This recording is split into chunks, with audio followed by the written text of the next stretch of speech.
नमस्कार, आप देख रहे हैं CMEP न्यूज तहकीकात सच की। मैं हूं तनु सिंह। खबर उत्तर प्रदेश के जनपद झांसी से है, जहां स्वयं सहायता समूह में गड़बड़ी होने पर जिम्मेदार होंगे सभी सदस्य। स्वयं सहायता समूह की सदस्य महिलाओं को बताए गए अधिकार। आपको बता दें कि सरकार द्वारा महिलाओं को सशक्त करने के लिए स्वयं सहायता समूह बनाए गए हैं। तो वहीं स्वयं सहायता समूह के सही संचालन एवं समूह से जुड़ी हुई जानकारियों के संबंध में बैंक शाखा के द्वारा आज महिलाओं को विधिवत जानकारी देते हुए जागरूक किया गया। झांसी के मौरानीपुर विकास खंड के अंतर्गत आने वाले ग्राम भंडरा में प्रथमा यूपी ग्रामीण बैंक के तत्वाधान में स्वयं सहायता समूह की महिलाओं के बीच जागरूकता गोष्ठी का आयोजन किया गया, जिसमें शाखा प्रबंधक अजीत कुमार शुक्ला के द्वारा स्वयं सहायता समूह के बारे में समूह से जुड़ी महिलाओं को जानकारी उपलब्ध कराई गई। साथ ही महिलाओं को बताया गया कि समूह में शामिल सभी महिलाएं अपने अधिकारों को जानें, समय समय पर मीटिंग में शामिल होकर जानकारी प्राप्त करें।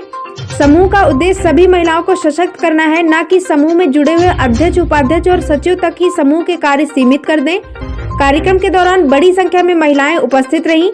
आइए देखिए ब्यूरो झांसी अनुज श्रोती की ये खास रिपोर्ट। इस ब्लॉक से लोग हैं, ब्लॉक से ऊपर भी अधिकारी हैं, सभी लोग आपके साथ में हैं।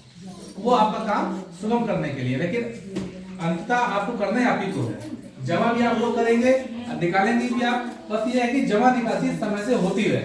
उससे क्या होगा, आपको जिसको जरूरत है, जो वास्तव में जरूरतमंद है, जिसको जो काम कर सकता है, तो उसको वो पैसा मिलेगा, वो अपना काम करेंगे। काम करने के बाद उससे जो आय होगी उससे वो जमा करते रहेंगे।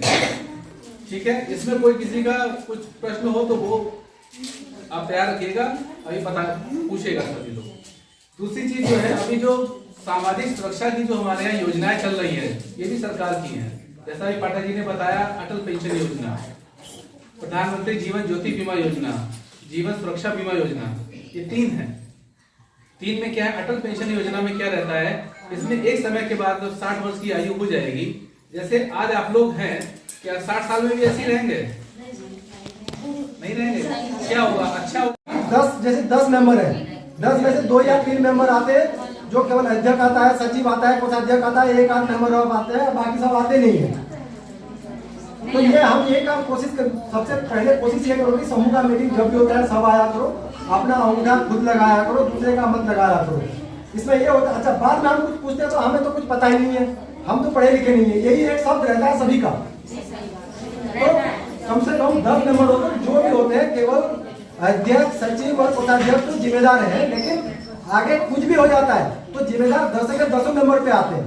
इसीलिए सब काम में सहभागी रहिए, पता कीजिए कि क्या हो रहा है क्या नहीं हो रहा है, क्योंकि पैसे निकालने आते हैं केवल अध्यक्ष, सचिव और वो आ जाते हैं। हमें ये पता नहीं चलता है कि बाकी 10 आदमी को पता है कि नहीं है। हम तो इन तीनों को पूछते हैं, हम पता करके हमें सब समूह में हमने सभी को प्रस्ताव लिख दिया, सब कुछ कर दिया, और जब दूसरे बार आते हो तो आप लोगों को पता नहीं चलता है। दूसरा, सदस्यों को अगर जानकारी हो तो ये समस्या उत्पन्न ही ना हो, क्योंकि हमें बाकी 3 पद, ये हमारे समूह में रहता है कि 3 पदाधिकारी हमारे वो निकाल सकते हैं, उनको अथॉरिटी है, इसीलिए वो पदाधिकारी हैं। बाकी जो सदस्य हैं उनका एक प्रस्ताव बनता है, अगर उस प्रस्ताव में वो सभी लोग नहीं शामिल हैं तो ये थोड़ा सा परेशानी की बात है उनके लिए भी, ये उनको देखना होगा।